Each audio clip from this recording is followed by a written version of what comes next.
Tanse, good afternoon. Welcome to APTN National News. Thank you for joining us. Following months of turmoil within the Liberal Party, Prime Minister Justin Trudeau announced his resignation Monday morning. Trudeau has now requested the president of the Liberal Party to begin the process of appointing a new leader. And he also asked Governor General Mary Simon to suspend Parliament until March 24th. APTN's Savannah Craig has the story. It's become obvious to me with the internal battles that I cannot be the one to carry the Liberal standard into the next election. And with those words, Prime Minister Justin Trudeau will step down as leader of the Liberal government. Trudeau said he will remain as Prime Minister until a new party leader is elected. I am a fighter, and I am not someone who backs away from a fight, particularly when a fight is as important as this one is. But I have always been driven by my love for Canada, by my desire to serve Canadians, and by what is in the best interest of Canadians. The resignation follows months of turmoil within the Liberal Party and a gridlocked House of Commons. It culminated with Deputy Prime Minister Chrystia Freeland's resignation in December. Freeland stated she had been at odds with Trudeau for weeks over the best path forward for Canada. When asked whether Freeland's resignation sparked his decision, Trudeau said he would not provide details. Anyone who's been watching politics closely over the past months will know that Parliament has been entirely seized by obstruction and filibustering and a total lack of productivity. Trudeau also asked Governor General Mary Simon to prorogue Parliament until March 24th. Conservative leader Pierre Poilievre, whose party is leading in the polls, responded through a video posted on social media. They want to protect their pensions and paycheck by sweeping their hated leader under the rug months before an election to trick you and then do it all over again. Trudeau said little about Indigenous people during his press conference, but he mentioned Liberal efforts has moved Canada forward on reconciliation. Mi'kmaq Liberal Member of Parliament Jaime Baptiste says legislation affecting Indigenous people will halt with Parliament being suspended. And there was nothing I would like to see more than to finish some of these pieces of legislation and see them get to royal assent. But with all three opposition parties saying that they're not willing to work with us, we're left in a position where these important pieces of legislation may die on the table. However, NDP leader Jagmeet Singh said he would not work with a new leader. The NDP had been supporting the Liberal minority government up until this past December. Singh said he would use a non-confidence vote against the Liberals as early as possible to trigger an election. New Democrats will be voting against this government for an election where Canadians will have a choice. The Liberals have let you down. They've let you down again and again. It doesn't matter who the leader is, the Liberals have let you down. They do not deserve another chance. Assembly of First Nations National Chief Cindy Woodhouse-Nepenak responded to Trudeau's resignation in a written statement, saying he has taken meaningful steps to address issues that matter to First Nations, including access to housing, clean water, education, the issue of child welfare, and the passing of the United Nations Declaration on the Rights of Indigenous Peoples Act. Woodhouse-Nepenak says much more work remains, but Trudeau's actions have provided a foundation for future governments to build upon. Savannah Craig, APTN National News, Montreal. Reaction to the Prime Minister calling it quits and proroguing Parliament continues to roll in from all directions. With more on that, our regular political commentator Jennifer Lewitz recently spoke to us from Prince Albert, Saskatchewan. So Jennifer, Justin Trudeau has read the writing on the wall and stepped down as Liberal leader. What are the possible consequences of this? Well, I think, we're seeing now that Parliament is going to be prorogued until late March, which, if anyone is familiar with what happens when a government is prorogued, is all of the current legislation dies on the order paper. So there's some big things we know that we're passing through Parliament. The water legislation, I think, was one of the bigger ones. I don't know if that's received royal assent yet, but that's essentially going to put everything at a standstill. And right now, one of the number one calls I've been fielding from Leadership on Nations today is what is going to happen with the negotiations around our agriculture benefits, because there are a lot of nations that are attempting to advance negotiations around ag settlements. So I think there's a lot of questions in the air right now as to what's going to happen. And not only that, if we're inevitably going to have a change of government, when is that going to be? Are we still going to see that in October with a new leader? What is Jagmeet planning to do with the confidence in supply? What happens when they come back in March? I think there's a lot up in the air right now that Canadians are not understanding. Where do we go from here? Definitely a lot of unknowns for sure. What if the Conservatives emerge as the main beneficiaries of Justin Trudeau's actions? What does a Conservative government mean for First Nations people? I think one of the biggest questions right now is, what are your priorities as a nation? I think, Conservatives traditionally are not the government of a lot of funding. They're not the government of a lot of, social issues being at the forefront of their way of government. So I think there's going to be a definite narrative shift in what we see for priorities, especially when it comes to nations. And I think one of the biggest questions leadership have to ask right now is, what is going to happen with Bill C-92? That has not been passed yet. We're still seeing that AFN is still at the forefront of these negotiations. Where's the child welfare settlement going to be? And prevention funding and CHRT funding, all of those things that we've previously seen that have kind of moved under the Liberal government. And Jordan's principle, we're hearing about a lot of backlogs. What is the Conservatives' plans to fix that? Really briefly for this next question, how will Trudeau's move affect ordinary people? I think right now, ordinary Canadians are just paying attention to him stepping down. I think a lot of people are ready for the change, but what that change looks like for Canadians, we're still not sure of. And Jennifer, what are the Indian leaders saying about all of this, including the Indigenous leaders? I think about APTN National Chief Cindy Woodhouse-Neepanak, who just shared a post on Facebook about this just before the noon hour. Yeah, I had saw that the APTN National Chief had basically said, thank you for your time in office, thank you for your service. I did think it was a little bit too positive in the pandering, especially to the government, because at the end of the day, the government is facilitating the Indian Act. All of us as Indigenous people are going to advance self-determination. We're going to exist how we see fit in politics, but at that national high level, I do expect some type of pro-sovereignty and wanting to advance us, and coming in and saying, thank you, you've done the most anyone has ever done, when this was a government that spent the most money fighting First Nations in court. They spent more in the first few years than Stephen Harper did. How can you be so positive when, in my opinion, they do deserve critiquing in multiple different areas? So I think it was a little bit too positive, and I was hoping for a little bit more of a, we hope for better in the next leadership, and we'll work with whoever's there. And finally, Jennifer, this last question, there's a lot of names being thrown around, but is there any guesses on who will take over the Liberal leadership now? I would say pay very, very close attention to Mr. Mark Carney. Yeah, I was kind of thinking that as well. Maybe Chrystia Freeland, maybe Dominic LeBlanc. Yeah, I think they're all going to be at the forefront. Well, Jennifer, that's all the time we have. Thank you so much for chatting with us today. Thank you. And that leaves us to this week's new web poll question. Over on our website, we ask, is Justin Trudeau's legacy around Indigenous issues positive or negative? Your answers are positive, negative, or unsure. Yesterday, APTN National Chief Cindy Woodhouse-Neepanak said Trudeau has done more for First Nations than any other Prime Minister. So what do you think? Have your say at www.aptnnews.ca. Manitoba RCMP have arrested a mother from Lake Manitoba First Nation after her one-year-old son was allegedly assaulted. Last Sunday at around 3 a.m. on January 5th, local RCMP received a call from paramedics who were trying to help an unconscious 16-month-old boy at a home in Lake Manitoba First Nation, 2 hours northwest of Winnipeg. The paramedics said the boy had severe injuries consistent with an assault. The 19-year-old mother was arrested and she remains in custody. The toddler was transported to hospital in Winnipeg and has been upgraded to stable condition. The accused cannot be named to protect the identity of the boy. RCMP Major Crimes is now investigating. Saskatchewan RCMP have made an arrest following a homicide investigation in the Piapot First Nation just north of Regina.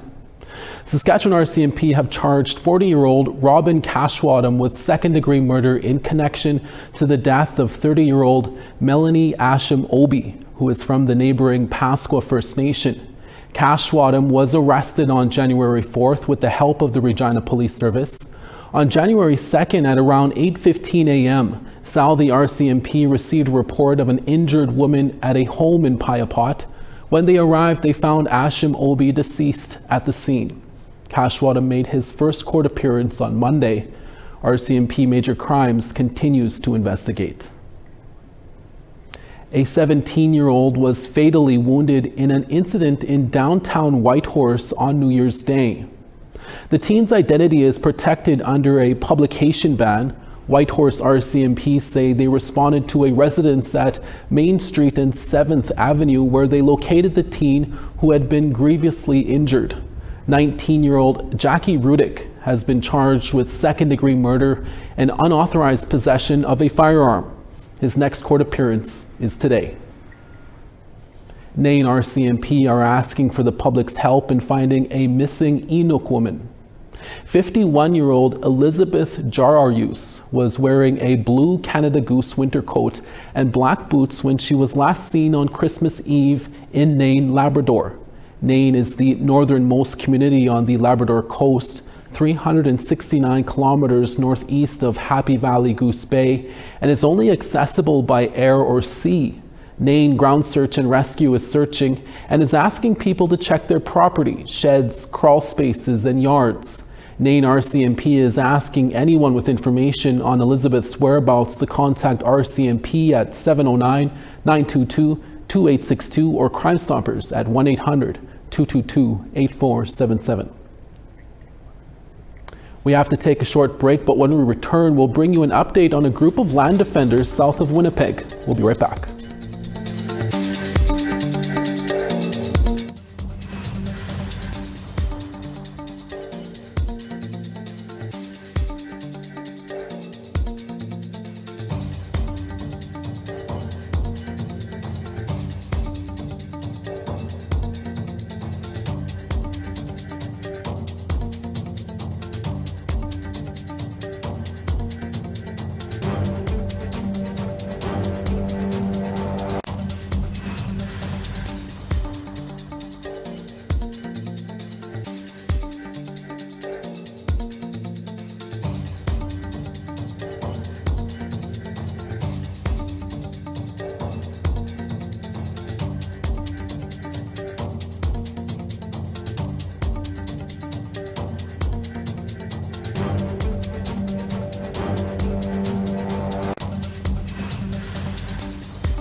Welcome back.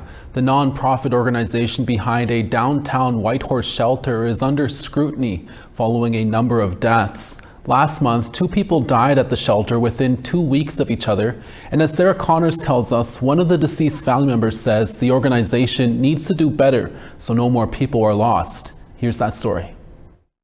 This is just his smudging stuff. He would smudge every day at home. And that's how I knew he was home, because every single morning he would smudge with us and put all of his medicine out. Nikita Bailey has fond memories of her stepfather, 56-year-old Leonard Capablanc. The Fort Nelson First Nation member lived at home with Bailey, though he would often visit the Whitehorse Emergency Shelter to socialize. She says her stepfather died from a suspected overdose at the shelter on December 18th. And he was just always so caring and took care of us, as any father would. The government-funded shelter is operated by nonprofit Connective. Bailey says no one from Connective contacted her or her family about her stepfather's death. She later learned Capablanc died in a shower room, and she was told that no one checked on him for 25 minutes. Bailey feels her stepfather's death could have been prevented if staff had acted sooner. They showcase and frame themselves as people who have the ability to take care of others when they're in a vulnerable state, but they don't. Last year, a coroner's inquest took a closer look at the deaths of 4 First Nations women who died at the shelter. 2 of the women overdosed in a shower room where they were discovered unresponsive hours later. The inquest recommended a policy review that entails monitoring high-risk spaces like the shower rooms to prevent more deaths. Bailey feels the way Connective operates isn't good enough, and she wants to see change so no more lives are lost. Restructuring their policies and procedures, actually following their regulations, and listening to their community, because it's their fault. It's their fault that all these deaths happened. Connective did not respond to APTN's request for comment. The jury for last year's coroner's inquest recommended that any future deaths that take place at the shelter should be subject to an independent review. Sarah Connors, APTN National News, Whitehorse. Sticking with the Whitehorse shelter, 2 lawsuits have been filed against the Yukon government surrounding the deaths of 2 women who died there. Miranda Tizia Charlie and Darla Skookum were 2 of the 4 women at the center of last year's coroner's inquest. The women died at the shelter in separate incidents in 2022 and 2023.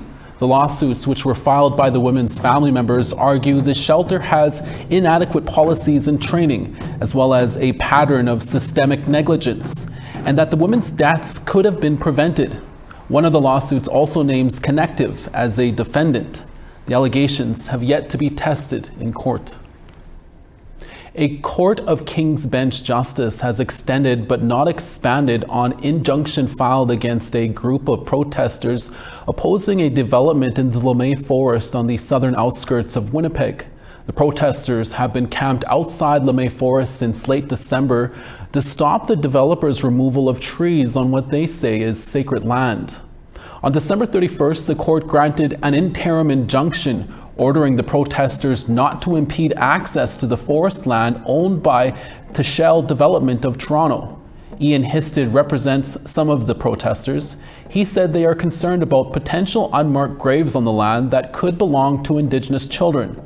Today, the court granted a continuation but not an expansion of the December 31st injunction, as requested by Tashel Development, to respect protesters' freedom of expression.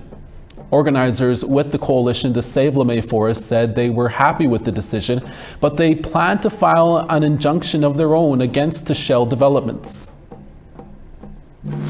I'm happy with it right now because that gives us time to organize and to make a call out to our governments to assist us in saving the LeMay Forest and saving our children. We have to get to the next level, so we need to get injunctions going of our own, and we haven't had time because, of course, this all happened over Christmas time. So that was definitely deliberate, and so now we've got ourselves, we know what we're doing, so we'll be back.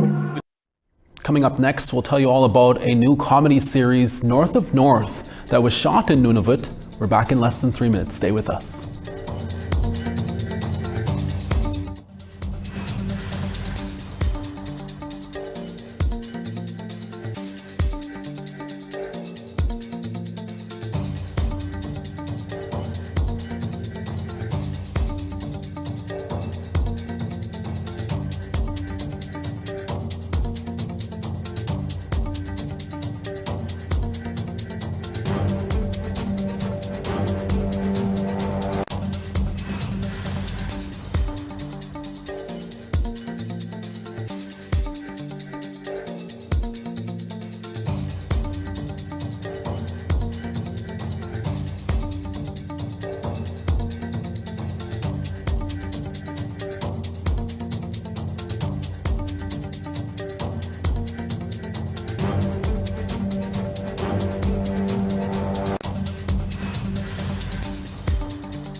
Starting on the east, sunny in Halifax at -1, Charlottetown -3. Cartwright 2, Happy Valley Goose Bay 2.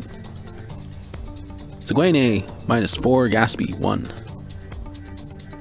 -7 in Ottawa, Peterborough -8. Wawa -17, Thunder Bay -14. The Paw -20, Puckatawagan -20. Princess Harbor -20, Dauphin -25. Regina -18, Swift Current -9, and showers and snow. Stony Rapids -17, sunny in Uranium City at -16. High level -10, Fort Chipewyan -8. 6 in Calgary, Red Deer 1. Kamloops 2, Penticton -1. Sand Spit 10, Smithers 0. -6 in Whitehorse, Beaver Creek 0. -12 in Watee, Wrigley -15. Fort McPherson -23, Inuvik -18. -17 in Chesterfield, Baker Lake -19. And Clyde River sunny and -31, Arctic Bay -30. A new comedy series by Inuit producers Stacia Glock MacDonald and Alethea Arnaquak Barrel premieres on CBC and APTN this Tuesday. Shot on site in Nunavut, north of North, tells the story of a young Inuk mother who reinvents herself after a life-changing event. Sierra Bettens has more. Yeah. When people ask where I'm from, I say think of the furthest place north you've ever been. Now keep going. When the cast of North landed in Iqaluit last January, they received a chilling greeting.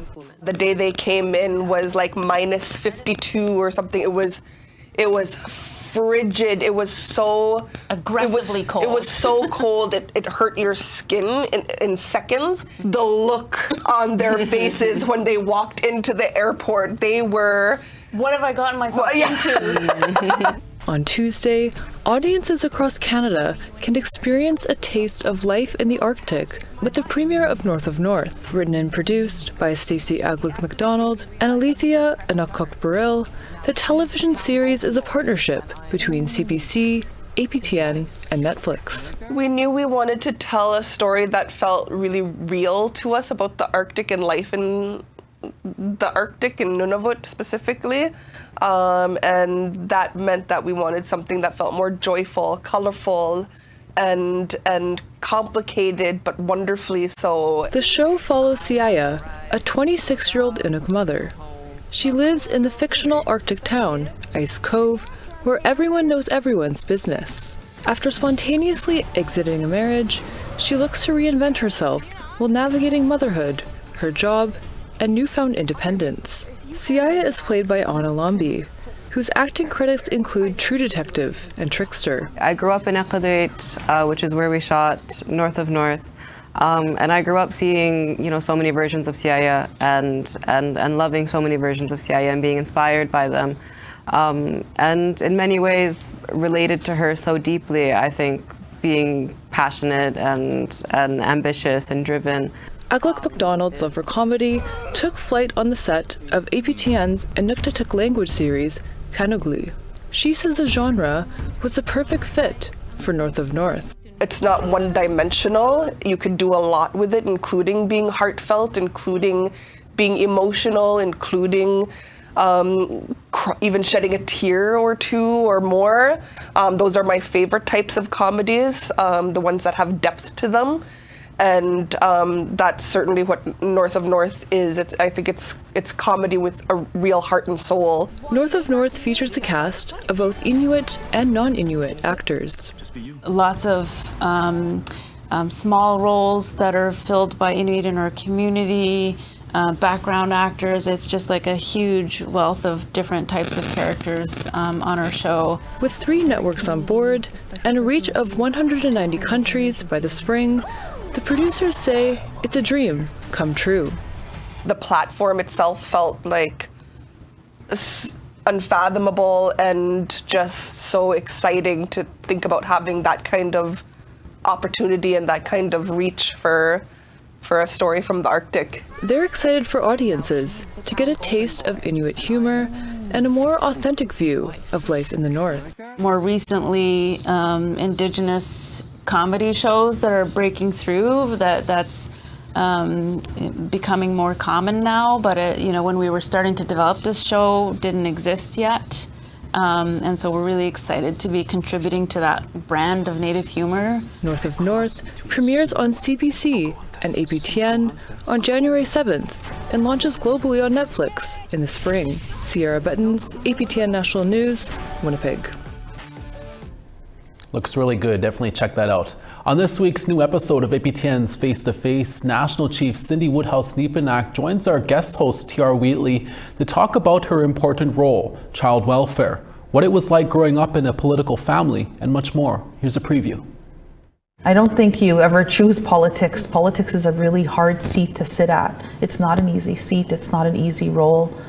And at the same time, if you know that you can help, I've built so many relationships with parliamentarians, with people in Ottawa and across the country ever since I was a little girl.